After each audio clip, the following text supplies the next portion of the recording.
देश की आर्थिक राजधानी मुंबई से शेयर बाजार की हर खबर लाइव CNBC आवाज न्यूज सेंटर से।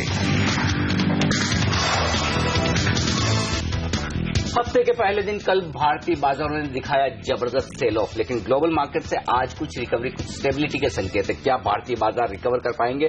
उछाल में बिकवाली करने का मौका है या फिर अब यहां पर गिरावट में खरीदारी के मौके ढूंढे जाए? क्या हो ऐसे बाजार में आपकी रणनीति, इस पर होगा हमारा फोकस। नमस्कार, मार्केट काउंटडाउन में आप सबका स्वागत है। मैं हूं अनिल सिंह और मैं हर्षा सावंत। और आपको बता दें क्या था बाजार का हाल। एक क्विक रिकैप में कल हमने देखा भारी भरकम बिकवाली का दबाव, 600 पॉइंट तक सेंसेक्स ने गवाए। निफ्टी के लिए भी एक बेहद कमजोर सत्र जहां पर 180 अंकों की गिरावट देखने को मिली। 8750 के क्रूशियल लेवल को इसने ब्रीच किया, हालांकि दिन की समाप्ति उसके ऊपर जरूर रही और अक्रॉस द बोर्ड हमने देखा है वो सेल साइड की पोजीशंस बनती हुई दिखाई दी थी। ऑफ कोर्स ट्रिगर था इंटरनेशनल मार्केट के सेटअप से, क्योंकि यूएस से संकेत मिल रहे थे कि वहां पर ब्याज दरें जल्द ही बढ़ाई जा सकती है। और उसके बाद हमने देखा यूएस मार्केट्स पिटे और उसका इम्पैक्ट बाकी ग्लोबल पिक्चर पर और भारतीय बाजार भी इस लिहाज से पिसते हुए दिखाई दिए। लेकिन आज की स्थिति क्या कुछ बेहतर है या फिर और भी संकेत खराब होते दिखाई दिए हैं? संदीप ग्रोवर हमारे साथ है अपडेट के साथ। Sandeep, good morning. क्या सिचुएशन है अब इंटरनेशनल मार्केट्स की? यूएस में तो थोड़ी सी रिलीफ नजर आ रही है। आप फ्राइडे को जब हमने सेल ऑफ आते हुए देखा था 1.25 से 1.5% के आसपास की कमजोरी, जैसे आप मेंशन कर रहे थे कि समय से पहले ब्याज दरें बढ़ने का जो खतरा था उसकी वजह से देखने को मिला था। उसके बाद थोड़ा सा बाउंस बैक हमने देखा कल के ट्रेडिंग सेशन में यूएस के बाजारों में देखने को मिला। 1% के आसपास की तेजी हमने देखा डाउ में बनती हुई देखी। हालांकि 18,000 के जो की लेवल है उसके थोड़े नीचे हमने देखा क्लोजिंग देखने को मिली, करीब 140 पॉइंट के आसपास की तेजी वहां देखने को मिली। कोई खास डेटा पॉइंट नहीं थे, कोई खास खबरें नहीं थी, केवल एक बाउंस बैक, केवल एक जो रिलीफ है, जो एक बड़ा सेल ऑफ हमने फ्राइडे को देखा था उसके बाद थोड़ा सा आते हुए देखा, क्योंकि जो स्ट्रॉन्ग डेटा निकल के सामने आए थे, रोजगार के जो आंकड़े आए थे, इसमें बेरोजगारी दर में भी कमी देखने को मिली, आली वेजेस में भी बढ़त देखने को मिली। उसके बाद कहीं ना कहीं बाजार अब ऐसा सेंस कर रहे हैं कि भले ही ब्याज दरें समय से पहले बढ़ती हुई जाएंगी, लेकिन इकोनॉमी के जो फंडामेंटल्स हैं वो स्ट्रांग है। तो वो एक पॉजिटिव क्यू है जिसके ऊपर हमने देखा कल एक थोड़ा सा बाउंस बैक जो है फ्राइडे के सेल ऑफ के बाद यूएस के मार्केट्स में आते हुए देखा। लेकिन यूरोपियन मार्केट की जहां तक बात है तो पहली बार उन्होंने जो स्ट्रांग डेटा आए थे, जॉब्स डेटा आए थे यूएस के, उसके ऊपर रिएक्ट किया, जिसकी वजह से कैक और फुटसी अगर आप देखेंगे आधे % के आसपास की कमजोरी के साथ बंद हुए। डैक्स में जरूर हमने देखा हरिंशार के साथ जो क्लोजिंग है वो देखने को मिली। इनफैक्ट कल हमने देखा कल से इनफैक्ट जो ईसीबी का जो 1.1 ट्रिलियन यूरो का जो बॉन्ड बाइंग प्रोग्राम है उसकी शुरुआत भी हुई, तो उस लिहाज से डैक्स में थोड़ी सी राहत जरूर नजर आई। लेकिन एशियन मार्केट की जहां तक बात है तो जिस तरह से हमने यूएस में कल हमने देखा थोड़ी सी रिलीफ आती हुई दिखी, शुरुआत काफी पॉजिटिव नोट के साथ देखने को मिली थी। ज्यादा बाजारों में हरे निशान के साथ तो ओपनिंग देखने को मिली थी, लेकिन अब ऊपरी स्तरों से प्रेशर साफ तौर पर देखने को मिला। निक्केई जरूर अपने जो गेंस है उसे मेंटेन करा, लेकिन शंघाई, हैंगसेंग, कॉस्पी, ताइवान जैसे बाजार में लाल निशान के साथ कारोबार देखने को मिला। और जो चाइना के जो महंगाई के आंकड़े आए हैं, सीपीआई की जहां तक बात है 0.9% का अनुमान था, 1.4% पर वो आंकड़ा निकल के सामने है। लेकिन WPI के फ्रंट पे हम देख रहे हैं कि -4.3 जो कि पिछली बार का आंकड़ा था वहीं पे रहने का अनुमान था, लेकिन -4.8% पर वो आंकड़ा निकल के सामने। तो उसके बाद शंघाई, उसके साथ साथ हैंगसेंग और कॉस्पी यहां पे प्रेशर बढ़ता नजर आ रहा है। तो शुरुआत में जो एशियन मार्केट्स में रिलीफ देखने को मिला था यूएस की तरफ पे, अब कहीं ना कहीं वहां पे प्रेशर देखने को मिला। इसलिए एसजेक निफ्टी जो शुरुआत में करीब 1/4% के आसपास की गेंस दिखा रहा था, अब केवल 4 पॉइंट के आसपास की तेजी वहां बची है। तो उस लिहाज से यूएस में जरूर थोड़ा सा रिलीफ देखने को मिला, शुरुआत एशियन मार्केट्स में बची देखने को मिली, लेकिन ऊपरी तरफ से प्रेशर देखने को मिला। तो काफी इंटरेस्टिंग होगा किस तरह से ओपनिंग आज इंडियन मार्केट्स में देखने को मिली। जी हाँ, यहाँ पर थोड़ा बहुत पुल बैक डेफिनेटली आया है। शुक्रिया संदीप इस अपडेट के लिए। अनिल, क्या कल के भारी सेल ऑफ के बाद ये क्यूज भारतीय बाजार में फिर से वो मूड थोड़ा ठीक कर पाएंगे? ये बात सही है कि अमेरिकी बाजारों की रिकवरी थोड़ी सी हेल्प करेगी, लेकिन एशियाई बाजार दिक्कत की बात है कि उस पर रिएक्शन नहीं दे रहे हैं। हर्षदा, बड़ा इंटरेस्टिंग है इस तरह के मूव को समझना, क्योंकि शुक्रवार को जो तेज सेल ऑफ था वो अच्छी इकोनॉमिक डेटा के दम पर ही था और कल की रिकवरी भी अच्छी इकोनॉमिक डेटा के दम पर ही हुई। तो अमेरिकी बाजार क्या चाहते हैं उसका अंदाजा लगाना मुश्किल है, लेकिन पिछले हफ्ते के 2 दिनों के मूव को, आखिरी 2 दिनों के मूव को अगर आप पढ़ने और समझने की कोशिश करें तो डेटा के बजाय ये समझना चाहिए कि एक अच्छे रनअप के बाद अमेरिकी बाजारों में टेक्निकल करेक्शन आना था और करेक्शन को ट्रिगर उन एम्प्लॉयमेंट डेटा ने किया था। और वापस से आप सोमवार को इसी तरह के डेटा के बेसिस पर बाजारों को चढ़ते हुए देख रहे हैं। तो डेटा पर रिएक्शन कम है बजाय इसके कि ये टेक्निकल रिएक्शन बाजारों के एक बुल रन के ज्यादा है। तो ओवरऑल आप ग्लोबल मार्केट से ये संकेत लेकर चल सकते हैं कि वहां पर थोड़े से उतार चढ़ाव के, थोड़े से वॉलेटिलिटी बढ़ने के संकेत आते हुए दिख रहे हैं, लेकिन भारतीय बाजारों के लिए संकेत बेहद बुरे हों शायद नहीं। तो कल 600 पॉइंट का जो करेक्शन होता हुआ दिखा है भारतीय बाजारों में, कुछ हद तक आप कह सकते हैं कि ओवर रिएक्शन था एक लंबे वीकेंड के बाद। हमारी दिक्कतें अपनी मार्च की है और कुछ लिक्विडिटी की, अदरवाइज थोड़ा सा ओवर रिएक्शन था। लेकिन ग्लोबल मार्केट्स अगर रिकवरी दे रहे हैं फिर भारतीय बाजार क्या बड़ी उछाल दिखा पाएंगे? शायद नहीं। तो जो आउट परफॉर्मेंस भारतीय बाजारों की ग्लोबल मार्केट्स के मुकाबले में थी वो शायद आपको इस महीने न दिखे, अगले महीने से आपको वो देखने को मिले। लेकिन ओवरऑल ये कह सकते हैं कि ग्लोबल मार्केट्स वो जो वॉलेटाइल होते हुए दिख रहे हैं, उससे एक साफ तौर पर मैसेज ट्रेडर्स के लिए कि आप अपनी ओवरनाइट पोजीशंस को लिमिटेड रखें, फिर चाहे वो शॉर्ट साइड पर हो या फिर लॉन्ग साइड पर। अनिल, लेकिन एफआईआईज की ओर से अगर आप एक्शन पर नजर डालें, जहां पर कल ऊपरी लेवल्स पर कैश में 2% इंडेक्स ने गंवाए हैं, आप डेटा पर देखें तो उतनी ज्यादा बिकवाली का दबाव नहीं दिख रहा है। तो क्या यहाँ पर जो HCL टेक्नोलॉजीज की ब्लॉक डील हुई है वो इस नंबर में ज्यादा रिफ्लेक्ट कर रहा है? बिल्कुल, हाँ, 838 करोड़ की जो खरीदारी हुई है, लगभग 1000 करोड़ के आसपास की HCL टेक की ब्लॉक डील थी। फर्ज करें कि ज्यादातर हिस्सा वो एफआईज ने खरीदा होगा। ऐसे में डेटा न्यूट्रल है कैश मार्केट में। और अब आइए आप स्टॉक फ्यूचर्स में 175 करोड़ की खरीदारी है। इसका मतलब क्या है?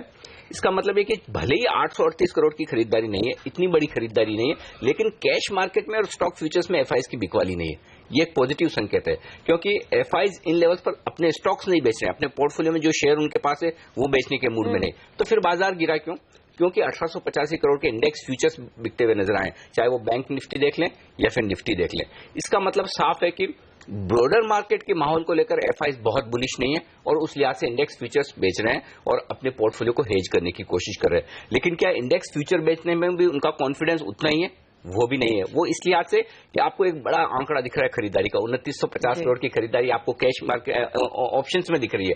अब इन आंकड़ों को आप देखिए, ऑप्शंस में जो 3000 करोड़ के आसपास की भारी भरकम खरीदारी हुई है, कुछ तो पुट ऑप्शंस खरीदे गए और कुछ जो कॉल ऑप्शंस खरीदे गए। तो एफआईज ने बहुत इंटरेस्टिंग ट्रेड किया है कल के सेशन में, जहां इंडेक्स फ्यूचर्स बेचे जिसमें निफ्टी और बैंक निफ्टी दोनों है, वहीं इसे हेज करने के लिहाज से उन्होंने कॉल ऑप्शंस खरीदे हैं 8800 से लेकर 9000 की रेंज में। इसका मतलब साफ है कि बाजार के डायरेक्शन को लेकर एफआईज सावधान है, लेकिन बहुत बेरिश हो ये समझ रहे हो कि बाजार यहां से 8400 या इसके नीचे चला जाएगा, वैसा कम से कम आंकड़ों में नहीं दिख रहा। सावधानी जरूर दिख रही है, अपसाइड जरूर लिमिटेड दिख रही है, लेकिन एफआईज बहुत बेरिश हो गए, ऐसा आंकड़ों में बिल्कुल। और डोमेस्टिक इंस्टीट्यूशंस ने भी बिकवाली ज्यादा नहीं की है, उनकी 35 करोड़ की बिकवाली है, हार्डली एनीथिंग। ऐसे दिन तो लगता है कि आप डोमेस्टिक इंस्टीट्यूशंस ने काफी सेल ऑफ किया बिल्कुल। तो ओवरऑल बड़े इन्वेस्टर्स का पोर्टफोलियो बेचकर निकल जाने का रुझान बिल्कुल भी नहीं है, यानी कि कॉन्फिडेंस कहीं ना कहीं है। तो वायदे बाजार के ट्रेडर्स अब फिर आज के लिए क्या रणनीति अपनाएंगे, क्योंकि दिख रहा है कि एफआईआईज भी कंप्लीटली मन नहीं निकाल रहे हैं मार्केट से। देखिए हर्षा, जब जो मजबूत लोग हैं, जो एफआईज हैं या डोमेस्टिक फंड्स हैं, जिनके पास पैसा है, जिनके पास खड़े रहने की ताकत है अपनी पोजीशन को लेकर, अगर वो कंफ्यूज है तो फिर ट्रेडर्स के लिए डायरेक्शन कैसे साफ मिलेगा? क्योंकि आप देखिए एक एक डेटा को एनालाइज कीजिए। स्टॉक फ्यूचर्स 80 लाख शेयर कम हुए हैं, ओपन इंटरेस्ट में कमी होती हुई दिखी है और एफआईज की तरफ से खरीदारी का आंकड़ा। इसका मतलब साफ है कि बड़े इन्वेस्टर्स ने एफआईज ने अपनी शॉर्ट पोजीशन को स्टॉक फ्यूचर्स में कवर किया है। आइए बैंक निफ्टी में 27,000 शेयर कम हुए हैं, बैंक निफ्टी कल 3% नीचे था, तो जो लॉन्ग पोजीशन थी वो कम होती हुई दिखी है, कुछ हद तक शॉर्ट्स बनी है। निफ्टी में 11 लाख शेयर कल कम होते हुए दिखे हैं और यहां पर भी लॉन्ग पोजीशन कम हुई है एफआईज की और कुछ शॉर्ट्स बनी है। तो साफ तौर पर बाजार थोड़ा सा हल्का होने के संकेत दे रहा है, जो पुटकॉल रेशियो में भी दिख रहा है। आप देखिए एक ही दिन में 6 बेसिस पॉइंट पुटकॉल रेशियो नीचे आकर 0.92 पर हुआ है। इसका मतलब साफ है कि ट्रेडर्स की भी पोजीशन हल्की हुई है और एफआईज की भी पोजीशन हल्की हुई है और ये एक अच्छा संकेत है कि बाजार थोड़ा सा लाइट होता हुआ नजर आ रहा है। अब जो ऑप्शंस के डेटा बता रहे हैं वो 2-3 संकेत बेहद अहम है। पहली बात तो ये कि आपके लिए अपसाइड कितनी बन सकती है, अगर इस पर नजर डालें। कल के सेशन में 8800 के लेवल पर ऑप्शंस में आप कॉल ऑप्शंस में देखिए 11 लाख शेयर नए जुड़े हैं, 8900 पर 9000, इन तीनों ही स्ट्राइक प्राइस पर जमकर ओपन इंटरेस्ट बढ़ता हुआ नजर आया।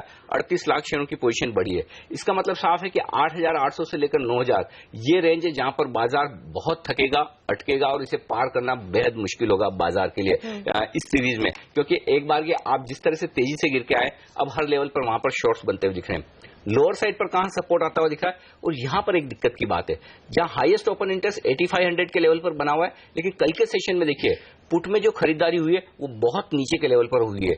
8400 के पुट में 16 लाख शेयर ऐड होते हुए दिखे हैं, तो कहीं कहीं हेजिंग के लिहाज से बहुत नीचे की तरफ के पुट खरीदे जा रहे हैं। तो ऐसे में नीचे की रिस्क तो खुलती हुई दिख रही कल के डेटा में, लेकिन अब आज के लिए सबसे ज्यादा अहम वायदा कारोबारियों के लिए ये होगा कि आप 8800 के पार जाएं और टिके, उसके बाद ही आप फ्रेश तेजी की या फ्रेश खरीदारी के बारे में सोचें, क्योंकि वो लेवल काफी अहम है।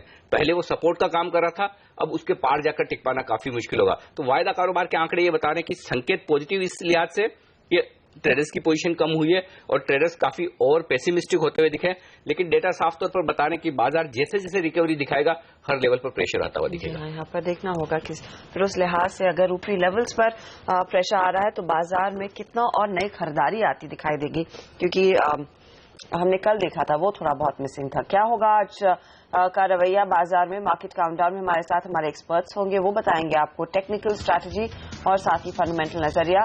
टेक चेक के लिए पैनोरमा टेक्निकल्स के अल्पेश पुरिया से बात करेंगे, फंडामेंटल समझेंगे संदीप जैन से, और वायदे बाजार की रणनीति बताएंगे आपको नितिन मुरारका। इसके अलावा बाजार में आगे का डायरेक्शन लेंगे प्रभुदास लियादर के जॉइंट एमडी दिलीप भट्ट साहब से, और साथ ही एफआईज और इंस्टीट्यूशनल इन्वेस्टर्स कैसे बाजार को अप्रोच कर रहे हैं जानेंगे हम एम्बिट कैपिटल के एंड्रयू हॉलैंड से। एसजीएक्स निफ्टी 8770 के आसपास ट्रेड करता हुआ। अनिल, फिर आज की क्या रणनीति होगी? क्या अगर फिर से डिप मिलता है और जिस तरह से कल हम 8750 को कहीं ना कहीं रिस्पेक्ट करते हुए दिखाई दिए थे, वो क्या सपोर्ट का काम करेगा? दोबारा उन लेवल्स पर खरीदारी बनती है अगर फिर से इसके नीचे बाजार ब्रीच होता है? टेक्निकली तो हर्षदा बाजार ने इंपॉर्टेंट सपोर्ट तोड़ दिया है कल, जिस तरह से 8775 8800 की रेंज को तोड़ा और उसके नीचे क्लोज दिया। एक संकेत तो साफ है कि बाजार यहां पर थोड़ा कमजोर हो चुका है। डाउन साइड रिस्क एक्चुअली अंदाजा लगाना थोड़ा सा मेरे लिए मुश्किल हो रहा है, क्योंकि डेटा ये बता रहे कि सपोर्ट जो इमीडिएटली दिख रहा है वो काफी नीचे दिख रहा है 8500 के आसपास। हालांकि मुझे ऐसा नहीं लग रहा कि 8500 तक बाजार इमीडिएटली बिना रुके आना चाहिए। जिस तरह का सेल ऑफ आप देख चुके हैं, उसके बाद कल आप जिनसे बात करें बाजार में, ट्रेडर्स हो या बड़े इन्वेस्टर्स, सबका व्यू नेगेटिव बाजार पर हो चुका है, ओवर पेसिमिज्म हो चुका है। ऐसे में जब बाजार में कॉन्सेंसस बन जाए तेजी की तरफ या फिर मंदी की तरफ, तब बाजार आपको एक बाउंस बैक या फिर रिवर्सल देने की कोशिश करता है। तो एक बाउंस बैक के लिए तो प्ले होगा, अब वो आज या कल में हो सकता है, और उस प्ले में मैं तब उस पुल बैक पर भरोसा करूंगा जब बाजार 8800 के पार निकलकर टिक जाए या फिर क्लोज देने के संकेत दे। तो फिर एक बार की आप मान सकते हैं कि बाजार के लिए शॉर्ट टर्म सपोर्ट लेवल काफी 8750 के आसपास बनता हुआ दिखा।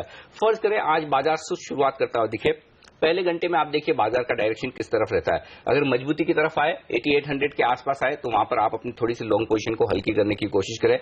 शॉर्ट करना अभी भी रिस्की है इन लेवल पर, और करना ही चाहें तो बेहद स्ट्रिक्ट स्टॉप लॉस के साथ। नीचे की तरफ डाउन साइड रिस्क खुलती हुई नजर आ रही है, लेकिन अगर आप इंट्राडे ट्रेडर हैं तो फिर 8740 जो कि कल के लोज हैं, वहां पर आप अपना स्टॉप लॉस लॉन्ग साइड पर लगा करके उसके नीचे जाए तो फिर आप एक बार की बाजार से हट जाए। लेकिन जहां तक इन्वेस्टर्स का सवाल है, एक संकेत साफ तौर पर इस बाजार में आता हुआ दिख रहा है, और वो ये है एफआईज की तरफ से कहीं अपने पोर्टफोलियो में बिकवाली नहीं है, न कैश मार्केट में है, और बल्कि स्टॉक फ्यूचर्स में जो उनकी शॉर्ट्स थी वो भी उन्होंने कवर की है। इसका मतलब साफ है कि अगर आपके पास अच्छे स्टॉक्स हैं, घबराएं नहीं। 3 हफ्ते आपको निकालने हैं मार्च के लिक्विडिटी, और हो सकता है आखिरी हफ्ता आपको फिर से एनएवी बढ़ाने के लिहाज से फंड्स की तरफ से खरीदारी आती हुई दिखे। तो 1-2 हफ्तों की लिक्विडिटी का जो क्रंच है उसे संभालना है। अगर आप इन्वेस्टर हैं तो फिर घबराएं नहीं। दूसरी बात, इन्वेस्टर्स के लिए एक मौका और बन सकता है, अगर बाजार यहां से निफ्टी पर 100-150 पॉइंट 200 पॉइंट की और करेक्शन दे, तो मुझे लगता है 8400 से लेकर 8600 वो रेंज होगी 200 पॉइंट की, जहां पर इन्वेस्टर्स के लिए बाजार में एंटर करने के लिए बेहतरीन मौके ये बाजार करेक्शन में दे सकता है। याद रहे, जितनी भी बार हमने ग्लोबल मार्केट्स के संकट के चलते करेक्शन दिखाया, उसके बाद जब भी वो चिंताएं कम हुई है, दूर हुई है, भारतीय बाजारों ने बहुत तेजी से रिकवरी दी है और हर बार नए हाइज बनाए, और इस बार भी एक्सेप्शन नहीं होगा। तो ओवरऑल इस कमजोरी में घबराएं नहीं, मौके देखने की कोशिश करें, वो ज्यादा ठीक रहेगा। वक्त थोड़ा एक छोटे से ब्रेक का, आगे आपको बताएंगे कौन से स्टॉक्स आपके रेडार पर होने चाहिए, कहां पर खबरों का असर देखने को मिलेगा इस ब्रेक के बाद।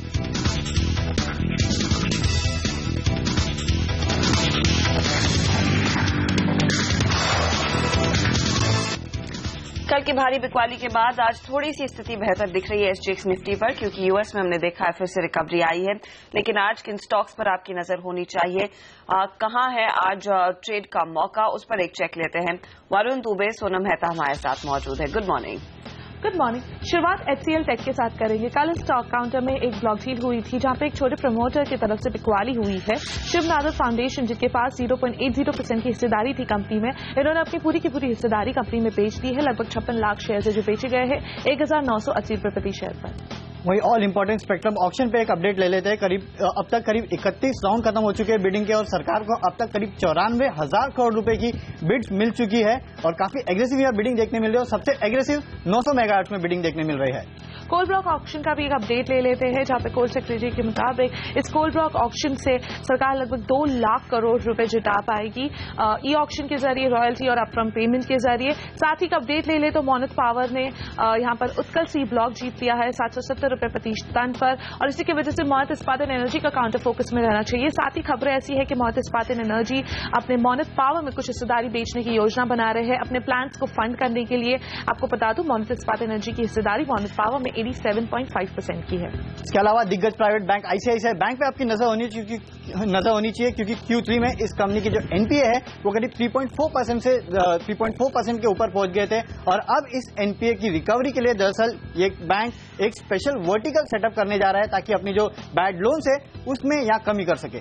पिपवाव डिफेंस के काउंटर पर नजर होनी चाहिए, जहां पे सूत्रों के अनुसार पिपवाव डिफेंस की सीडीआर टीम की बैठक हुई थी, जहां पर अभी तक मंजूरी नहीं मिल पाई है। 50% लेंडर्स ने जरूर इस सीडीआर पैकेज को मंजूरी दे दी, लेकिन बाकी के 50% की अभी तक नॉड नहीं आया है। आपको बता दूं, इस सीडीआर पैकेज को मार्च 31 के पहले अप्रूव करना होगा और कंपनी का कुल कर्ज या फिर लॉन्ग टर्म कर्ज जो है वो 7,600 करोड़ का है, जिसमें IDBI, SBI, union bank, central bank जैसे 23 बैंक्स का एक्सपोजर भी है। और इसी सीडीआर पैकेज के ना होने के कारण या फिर अप्रूव ना होने के कारण रिलायंस इंफ्रा की डील भी अभी अटकी हुई है। इसके अलावा यूनाइटेड स्पिरिट्स और जेएसडब्ल्यू ग्रुप पे आपकी नजर होनी चाहिए क्योंकि यहाँ खबरें निकल के आ रही है कि दरअसल जेएसडब्ल्यू ग्रुप जेएसडब्ल्यू स्पोर्ट के जरिए रॉयल चैलेंजर्स बैंगलोर, जिसे अब यूनाइटेड स्पिरिट्स ओन करती है, उसे यहाँ खरीदने की इच्छा जाहिर कर रहा है। हालांकि इन्हें अब भी जो विजय माल्या है जो कि इस कंपनी में रॉयल चैलेंजर्स बैंगलोर में अब भी पर्सनल लेवल पे एक होल्डिंग रखते हैं, उनसे इन्हें कुछ यहाँ पे दिक्कतें आ सकती है क्योंकि वो ये रॉयल चैलेंजर्स की जो अपने फ्रेंचाइजी है उसे बेचना नहीं चाहते हैं। सिप्ला के काउंटर पर नजर होनी चाहिए, जहां पे इंडियन पेटेंट ऑफिस ने एक लैंडमार्क डील की है, जहां पे उन्होंने एक जर्मन कंपनी के एस्थमा ड्रग की पेटेंट को कैंसिल कर दिया है, रिवोक कर दिया है और सिप्ला की तरफ से अपोजिशन आने के बाद। इसके अलावा सेसा स्टरलाइट पे आपकी खास नजर होनी चाहिए क्योंकि कंपनी ने कल एक कॉन्फ्रेंस कॉल की थी और उसमें कंपनी का कहना है कि जो मेटल स्पेस में वीकनेस देखने मिल रही है, साथ ही साथ जो क्रूड ऑयल की प्राइसेस में लगातार गिरावट देखने मिल रही है, इसके कारण कंपनी की जो एक्सपांशन स्ट्रैटेजी है वो कुछ इफेक्ट हुई है और इसलिए उन्होंने अपने अगले साल के जो केपेक्स गाइडेंस है उसमें कटौती की है, करीब आधा कर दिया है उन्होंने अपने अगले साल का केपेक्स गाइडेंस। टाइम टेक्नोप्लास्ट के काउंटर पर नजर होनी चाहिए, जहां पे आरबीआई ने कंपनी की विदेशी निवेश सीमा को बढ़ाकर 49% करने की मंजूरी दे दी। आपको बता दूं, फिलहाल एफआई की होल्डिंग कंपनी में सिर्फ 17.60% की है। इसके अलावा गुजरात फ्लोरोकेमिकल्स पे आपकी नजर होनी चाहिए क्योंकि ये कंपनी अपने एक आर्म जिसमें करीब 75% हिस्सा होल्ड करती है, आयोनिक्स विंड, इसका आईपीओ जल्द लाने वाली है। करीब मार्च के एंड तक ये आईपीओ आ सकता है और इससे कंपनी अच्छी खासी वैल्यू अनलॉक कर सकती है। Torrent pharma, Adani ports and SEZ के काउंटर पर नजर, जहां पे सरकार ने 31 एसईजेड डेवलपर्स या यूनिट्स को ज्यादा वक्त दे दिया अपने प्रोजेक्ट्स को कंप्लीट करने के लिए, जिसमें टॉरंट फार्मा का एक प्रोजेक्ट शामिल है। साथ ही बोर्ड ऑफ अप्रूवल ने Adani ports and special economic zone के एक प्रस्ताव को डिस्कस किया है गुजरात में मल्टी प्रोडक्ट जोन को सेटअप करने के लिए और बोर्ड ने इस प्रोजेक्ट को एक फॉर्मल अप्रूवल भी ग्रांट कर दिया है। और आखिर में एक सर्किट फिल्टर के रिवीजन पर नजर होनी चाहिए जो लागू आज ही से हो रहा है। नीतीश एस्टेट्स का सर्किट लिमिट 20% से अब 10% किया जा रहा है।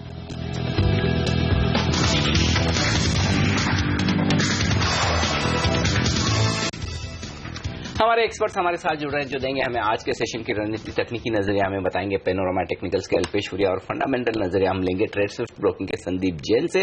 वायदा कारोबार की रणनीति समझाने के लिए एसएमसी ग्लोबल के डेरिवेटिव हेड नितिन मुरार का भी हमारे साथ है। आप सबका स्वागत है सीएनबीसी आवाज पर।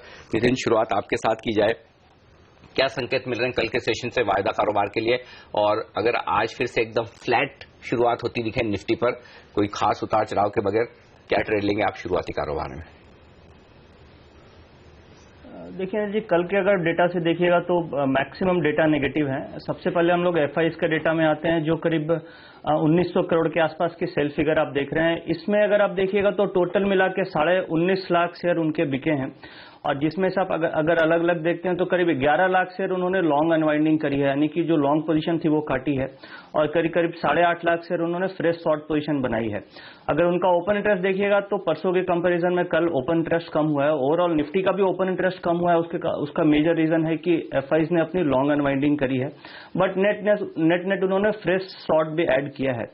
यहाँ पे जो मेजर कंसर्न आ रहा है वो ऑप्शंस की फिगर से आ रहा है। वो करीब 2950 करोड़ की जो आपको फिगर दिख रही है, इसमें जो हमने निकाला है उसमें 42 लाख पुटों में बाइंग हुई है और करीब 7.5 लाख कॉलों में सेलिंग हुई है। और जो 42 लाख पुटों में हम लोग बाइंग देख रहे हैं, इसमें नीचे की पुट काफी बाई हो रही है। जैसे आप देखिएगा तो ओपन इंटरेस्ट जो इंक्रीज हुए हैं वो 87, 85, 86 और इवन 8400 की पुट्स में काफी ज्यादा ओपन इंटरेस्ट ऐड हुआ है, करीब 16 लाख के आसपास। और यहाँ पे अगर आप देखते हैं तो अगर आप नेक्स्ट मंथ में जैसे अभी मार्च है, अप्रैल के पूरे मंथ में आप पुट साइड में देखिएगा तो करीब 5-6 लाख शेयर ओपन इंटरेस्ट में कल ऐड हुए हैं। और यहाँ पे हम लोग अगर मई मंथ में भी जाते हैं तो वहां पे भी देख रहे हैं कि ओपन इंटरेस्ट करीब 5 से 6 लाख पूरे स्ट्राइक्स मिलाकर के ऐड हुए हैं। तो जो मैक्सिमम एडिशन स्ट्राइक्स में है वो करीब 84 की स्ट्राइक्स में तीनों महीनों को मिला के करीब 17-18 लाख शेयर का ओपन इंटरेस्ट एडिशन है। और एफआईज की तरफ से पूरी की पूरी पुटों में बाइंग हो रही है। दूसरी बात, जो बड़े डोमेस्टिक प्लेयर्स हैं उनके साइड से आप देखिएगा तो कॉलों में काफी एग्रेसिव राइटिंग कल की गई है। 88 की कॉल बेची गई है, 89, 9000, इवन 91 की कॉल में भी ऊपर राइटिंग हो रही है। तो वो देख के लग रहा है कि अपसाइड अब हो सकता है कैप्ड हो। हम लोग 89 का एक मेजर रेसिस्टेंस देख सकते हैं। और जो ऑप्शन का ओपन इंटरेस्ट कंसंट्रेशन है वो भी नीचे की तरफ शिफ्ट हो गया। मैक्सिमम ओपन इंटरेस्ट 85 में है और ऊपर 9000 की कॉल में है। और हम लोग अभी ऊपर के बैंड में हैं तो मुझे लगता है हम लोग नीचे की तरफ धीरे धीरे खिसकेंगे। और अगर आप निफ्टी का ओपन इंटरेस्ट देखिएगा तो 3 दिनों में करीब 28 लाख शेयर का ओपन इंटरेस्ट कम हुआ है। यानी जो भी पोजीशंस रोल ओवर होकर के आई थी काफी हद तक अनवाइंडिंग हो रही है। और अगर वॉल्यूम्स में आते हैं तो फॉल में वॉल्यूम्स इंक्रीज हो रहा है। जैसे फॉर एग्जांपल कल मार्केट गिरी और 15% निफ्टी के वॉल्यूम्स में इंक्रीज हमने देखा। यानी कि फॉल में वॉल्यूम इंक्रीज हो रहा है और राइज में वॉल्यूम्स घट रहे हैं, वो भी एक नेगेटिव सिग्नल है। पुट कॉल रेशियो आप देखिएगा तो पुट कॉल रेशियो भी डिक्रीज होने लगी है। वो भी लग रहा है कि पुटों में अनवाइंडिंग है, कॉल में राइटिंग है, which is also slightly negative. World market से देखते हैं तो वर्ल्ड मार्केट से बहुत ज्यादा पॉजिटिव क्यूज नहीं मिल रहे हैं। तो कुल मिला के जो समरी निकल रही है कि वो ज्यादातर डेटा नेगेटिव है। यहाँ पे एक पॉजिटिव यही मिल रहा है कि जो रोलओवर हम लोग होके आए थे तो सबसे ज्यादा रोलओवर जो हुआ था वो 8760 से 8740 की रेंज में मैक्सिमम रोलओवर्स हुए थे एक्सपायरी वाले वीक में। तो यहाँ पे जो आज के लिए मेजर सपोर्ट हमें मिलना चाहिए वो 8740, 8760 का रेंज होगा। अगर ये लेवल ब्रेक करती है तो मुझे लगता है कि हम लोग 86 की तरफ नीचे मूव कर सकते हैं। तो मुझे लगता है ओवरऑल हमें कॉशियस रहना चाहिए। और अगर ऊपर निफ्टी खुले तो आपको शॉर्ट पोजीशन बनानी चाहिए। 8820, 8830 का स्टॉप लॉस होगा और नीचे टारगेट करीब 8600 तक के मिल सकते हैं। ओके, तो शायद यहाँ पर थोड़े समय के लिए और बाजार नीचे की ओर ड्रैग कर सकता है। अल्पेश, फिर आपकी भी क्या रणनीति होगी कल के पूरे मूव के बाद? और जैसे नितिन भी कह रहे हैं कि शायद आप ऊपरी लेवल्स पर बिकवाली की पोजीशन लें तो बेहतर रहेगा। क्या आप भी उसी वही नजरिया रखते हैं? गुड मॉर्निंग हर्षिता जी। देखिए, हमारा मूव तो पिछले बुधवार को जब बैंकिंग पॉलिसी आई थी और जब पहले 2 आवर्स का हमने जो सेशन देखा था वहीं से हमने हमारा मूव चेंज कर लिया था। हमने फ्यूचर एक्सप्रेस में भी वहीं पे सेल कॉल भी एक जारी की थी और वहीं से लगातार हम एक सेल में ही चल रहे हैं। और हमने कहा था कि जब तक कोई बड़ा रिवर्सल नहीं दिखता है खरीदारी की चेष्टा नहीं करनी चाहिए। और हमने बहुत सारी रीजंस भी दिए थे वहां पे और आज भी मैं समझता हूँ कि वो रीजंस कायम है अभी भी मैं यही कहूंगा कि यहाँ पे अगर जब तक आपको कोई रिवर्सल नहीं दिखता है आपको कोई खरीदारी की चेष्टा नहीं करनी चाहिए। क्योंकि सीधा जी आप समझिए कि मार्केट बहुत ही शॉर्ट टर्म में एक ओवरबॉट कंडीशन में आ गया था। तो एक करेक्शन ड्यू था और इस ड्यू करेक्शन के अंदर क्या होता है कि अट्रैक्टिव आपको प्राइसेस फिर से लोअर लेवल में जो देखने को मिलते हैं और वहीं पे एक अच्छी खासी बाइंग होती है और वही जो इन्वेस्टर जिन्होंने ऊपर में माल बेचा है वही फिर से बाइंग करने के लिए आ जाते हैं। अब इंटरेस्टिंग बात करके सेशन जी जो मुझे देखी कि कल में जो गिरावट थी वो ज्यादातर जो लीडिंग थी उसमें बैंकिंग और आईटी सेक्टर सबसे ज्यादा लीडिंग था। और जो सबसे उससे भी ज्यादा इंटरेस्टिंग जो दिखा, सबसे कम गिरावट मुझे जो देखने को मिली वो मिड कैप्स और स्मॉल कैप स्टॉक्स के अंदर थी। तो मैं समझता हूं कि यहाँ से फिर से वो वाला तरीका जो पिछले बहुत साल पहले हुआ करता था कि जहां पे आपके बड़े इंडाइसिस अगर करेक्ट हो रहे हैं तो मिड कैप और स्मॉल कैप अपना पार्टिसिपेंट जारी रखेंगे, एक इंटरेस्टिंग मूव वहां पे बनाए रखेंगे और आपके एक अच्छी खासी पैसा तेजी से भी वहां पे भी बन सकता है। तो मैं समझता हूँ कि इस स्पेस को यहाँ पे नकारा नहीं जा सकता है। अगर मैं कुछ एक एग्जाम्पल दूं तो पिछले हफ्ते आबाद ने बहुत अच्छा परफॉर्म किया था, कल बीएफ यूटिलिटी ने अच्छा परफॉर्म किया, एक हफ्ते से लगातार सुरजन अच्छा परफॉर्म करते आ रहे। तो इस तरह के मिड कैप आइडिया आपको ढूंढने होंगे जहां पे एक अच्छा खासा पैसा बन सकता है।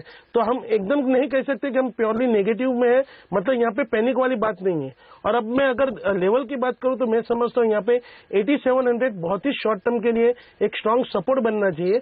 और यहाँ पे उससे भी आगे मैं बात करूं कि जिन्होंने खरीदारी नहीं की है तो 87 से लेकर के 8300 ये 400 पॉइंट की रेंज में अब यहाँ से हर 200 पॉइंट में बहुत ही एक स्ट्रांग सपोर्ट बन रहा है। तो मैं समझता हूँ कि यहाँ पे अगर जो जिसने खरीदारी नहीं की उसके लिए गोल्डन अपॉर्चुनिटी होगी, यहाँ पे उसको अपना पैसा इन्वेस्ट करना चाहिए। मुझे लगता है कि फिर आने वाले दिनों में हमको अच्छी तेजी देखने को मिलेंगी, सारे स्टॉक रिकवर हो सकते हैं फिर से और एक अच्छा खासा ये माहौल बन सकता है यहाँ पे। बिल्कुल, तो तेजी का रुझान बरकरार है लॉन्गर टर्म चार्ट्स पर। शॉर्ट टर्म में थोड़ी सी दिक्कतें हो सकती है, ये राय आती हुई तकनीकी तौर पर चार्ट्स के लिहाज से। लेंगे एक छोटा सा ब्रेक और ब्रेक के बाद लौटेंगे। फोकस होगा एक आईपीओ पर जो आज से खुलने वाला है। एडलेफ्स एम्यूजमेंट पार्क का आईपीओ आज से खुलेगा, क्या है डिटेल्स बताएंगे हम आपको इस छोटे से ब्रेक के बाद।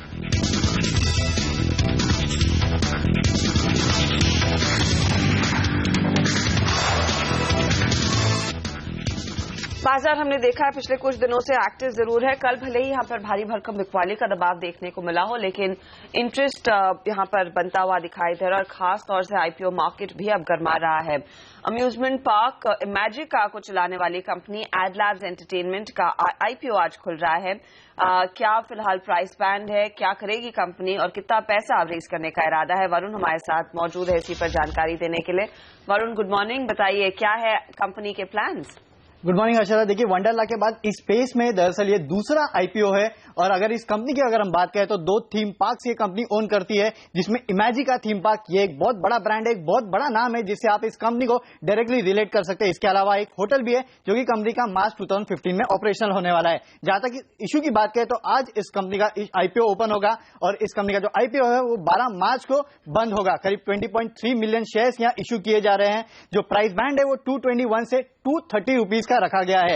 रिटेल इन्वेस्टर्स के लिए 10% का हिस्सा रखा गया है और रिटेल इन्वेस्टर्स को इशू प्राइस पे करीब 12 रुपए का यहाँ एक डिस्काउंट भी दिया जाएगा। और अगर इन्वेस्टर्स कट ऑफ प्राइस पे बिड करना चाहते हैं तो निवेशक को 13 लॉट के लिए अप्लाई करना होगा। जहां तक इस कंपनी की बात करें तो एक कंपनी ये आईपीओ अपने जो लोन से जो डेट है उसे कम करने के लिए और आगे के एक्सपांशन प्लान्स के लिए लेके आ रही है। इस आईपीओ के बाद जो प्रोमोटर्स का हिस्सा है वो 77% से घट के 57% का हो जाएगा। जहां तक इस कंपनी के सब्सक्राइब करने या नहीं सब्सक्राइब करने की बात है तो 2 ब्रोकरेज हाउस के यहाँ हमारे पास आईपीओ नोट्स है, जिसमें से एमके का कहना है कि आप इस आईपीओ के लिए सब्सक्राइब करें क्योंकि उन्हें इस कंपनी के आगे के जो प्लान्स है वो काफी बेहतर लगते हैं, वैल्यूएशन इन्हें काफी बेहतर लगते हैं और इनका कहना है कि कंपनी के जो ऑलरेडी जो फाइनेंशियल्स है उसमें कंपनी के जो बेहतर प्रोस्पेक्ट्स है वो अभी फिलहाल रिफ्लेक्ट नहीं कर रहे हैं। लेकिन मोतीलाल ओसवाल यहाँ अवॉइड की सलाह दे रहे हैं। इनका कहना है कि इस कंपनी के जो डेट है, जो कैपिटल एक्सपांशन है वो काफी हाई डेट से फंडेड है। साथ ही साथ आगे काफी सारे रिस्क ये कंपनी के है और कंपनी के वैल्यूएशन अगर आप वंडरला से कंपेयर करें तो इन्हें काफी महंगे लगते हैं। इसके लिए मोतीलाल ओसवाल यहाँ अवॉइड की यहाँ आईपीओ के लिए कह रहा है। तो दोनों जो ब्रोकरेज हाउस है उनसे हमें एक डाइवर्जेंट व्यू इस आईपीओ के लिए यहाँ नजर आ रहा है। लेकिन वरुण, क्या आपने खुद इमेजिका देखा है? डेफिनेटली मैंने इमेजिका तो देखा है और काफी बेहतर प्लेस है। इसके लिए मैंने कहा इस कंपनी को आप बहुत आराम से इमेजिका के साथ रिलेट कर सकते हैं क्योंकि एक बहुत बड़ा ब्रांड है और हम सब ये जानते हैं। ओके, एक बहुत बड़ा brand. Somehow I haven't seen Imagica at all, लेकिन शायद इस आईपीओ के एक्सक्यूज से एक मौका जरूर है जाके देखने के लिए। हर्षा, ये बात सही है कि ब्रांड काफी बेहतरीन है और जो थीम पार्क इन्होंने बनाया है हिंदुस्तान में, कहते हैं लोग, मैंने भी देखा नहीं वैसे, लेकिन वर्ल्ड स्टैंडर्ड का है ऐसा मानते हैं। वरुण तो देखकर भी आए, लेकिन दिक्कत ये कि क्या पैसा बनेगा आईपीओ में लिस्टिंग पर खास तौर से, क्योंकि लिस्टिंग के बाद तो आप कभी भी खरीद सकते हैं। तो जो वैल्यूएशन है वो थोड़े से हायर साइड पर दिख रहे हैं। और दूसरी बात है कि लिस्टिंग मार्च में ही होनी है। अगर तो मार्च के एंड के आसपास अगर लिस्टिंग होती है तो फिर ऐसे में थोड़ा सा मुझे लगता है कि आईपीओ के लिए आउट परफॉर्म करना मुश्किल होगा। तो और दूसरी बात यह कि कंपनी को अच्छे खासे मुनाफे में आने में अब भी थोड़ा सा वक्त लगेगा। तो फिर बेहतर ये होगा कि इंतजार करें, लिस्टिंग के बाद खरीदने की कोशिश करें लोअर लेवल पर। कॉन्सेप्ट अच्छा है, थीम अच्छा है, पैसा बन सकता है लॉन्गर टर्म में इन्वेस्टर्स के लिए, लेकिन जो सिर्फ लिस्टिंग के लिहाज से मौका देख रहे हैं शायद वो थोड़े से निराश। जो नॉवेल्टी वंडरला में थी शायद इस लिस्टिंग में नहीं रहेगी। और सवाल यही है कि कितना पैसा वंडरला में लोगों ने बनाया है कि वो एक रिपीट परफॉर्मेंस हम इसमें देखें। ऑफ कोर्स एक बहुत बड़ा ब्रांड है and Manmohan Shetty is a very well known promoter. एक बात तो आप ये कह सकते हैं कि वंडरला के कंपैरिजन में ये बेहतर ब्रांड है और इसमें एक्सपेंशन की आगे गुंजाइश थोड़ी सी बेहतर है, ज्यादा है और पोजीशनिंग ज्यादा बेहतर है और जिस तरह की प्राइसिंग पावर है वो एडलेफ्स में काफी ज्यादा है। लेकिन अल्टीमेटली आपको वैल्यूएशन देखकर पैसा लगाना है। बाजार जब करेक्शन के मौके दे रहा है, कई सारे स्टॉक्स जो आपको अच्छे अट्रैक्टिव वैल्यूएशन पर हैं, तो फिर महंगे शेयरों से थोड़ा सा दूर रहें तो कोई हर्ज नहीं। जी हाँ, देखेंगे यहाँ पर किस तरह का रिस्पॉन्स मिलता है और काफी इंटरेस्टिंग है कि कई नई कंपनियां और कई नई कॉन्सेप्ट स्टोरीज इस मार्केट में डेवलप होती हुई दिखाई दे रही हैं। हम लेंगे एक छोटा सा ब्रेक, लेकिन आज कई लिस्टेड प्लेयर्स में एक मौका है आपके लिए ट्रेड का, कहां पर ज्यादा एक्शन देखने को मिलेगा, किन स्टॉक से दूर रहे, सब पर बात होगी ब्रेक के बाद।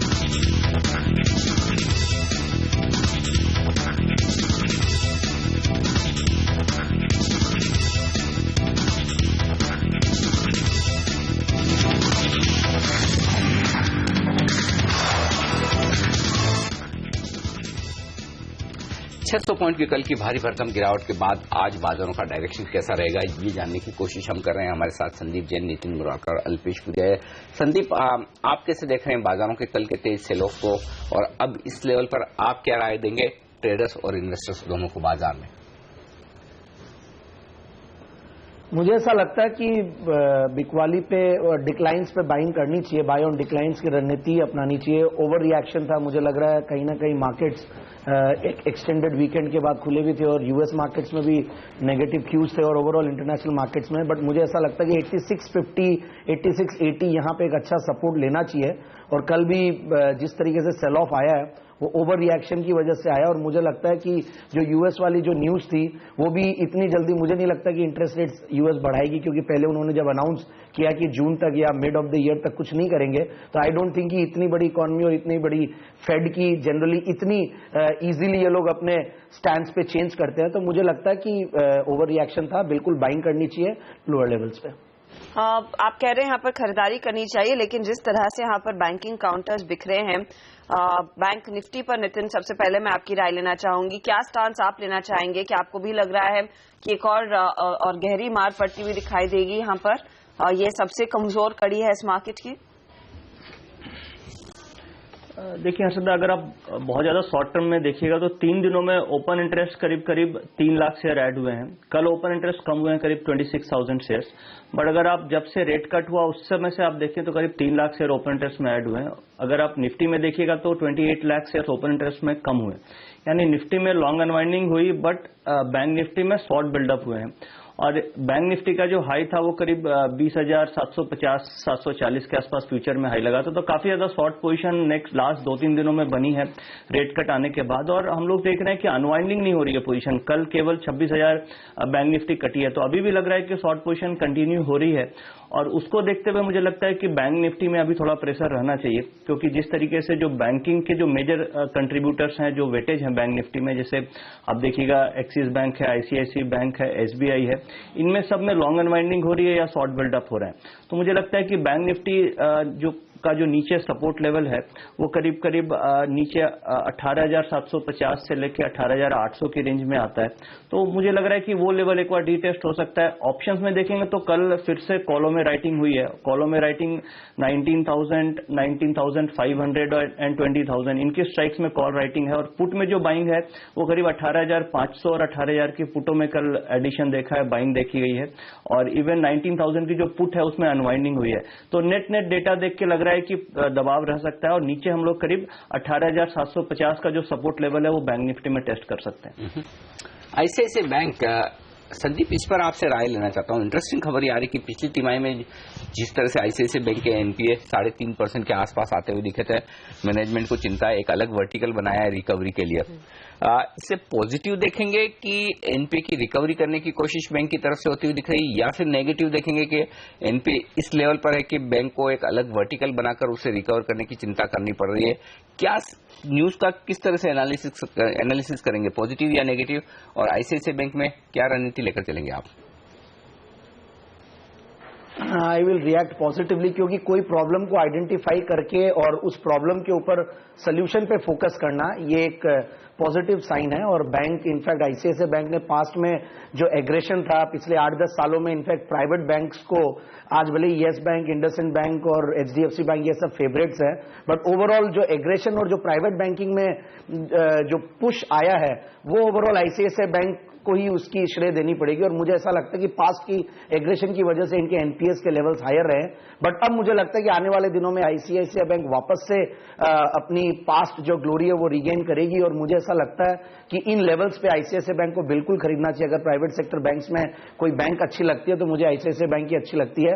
और ये सब जो इनिशिएटिव्स ले रही है ये definitely it will go a very long way, and ये बहुत ही पॉजिटिवली रिएक्ट करूंगा मैं। और 320-25 का एक अच्छा सपोर्ट लेवल है जहां से वापस से मुझे लगता है कि आईसीआईसीआई बैंक बाउंस करना चाहिए। ओके, तो यहाँ पर आईसीआईसीआई बैंक में कमजोरी में खरीदारी करने की राय फंडामेंटल नजरिए से आती हुई संदीप की। लेंगे एक छोटा सा ब्रेक के बाद कुछ और स्टॉक्स जो आज एक्शन में रह सकते हैं खबरों के दम पर, उन पर हमारे एक्सपर्ट से राय लेंगे। बने रहिए हमारे साथ।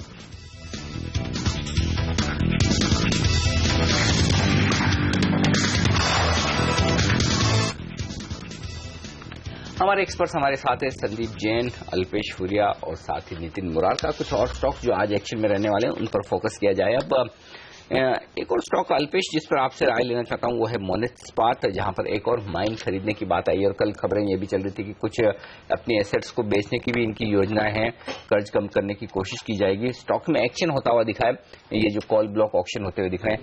मोनेट इस्पात के चार्ट्स क्या कह रहे हैं, क्या करना चाहिए, कहीं खरीदारी के मौके हैं?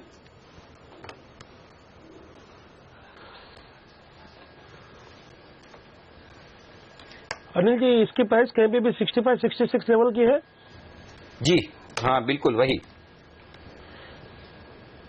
देखिए, ऑन द अपसाइड मैं समझता हूँ यहाँ पे 70 से 73 का एक जो बैंड है, यहाँ पे एक स्ट्रांग रेजिस्टेंस होगा।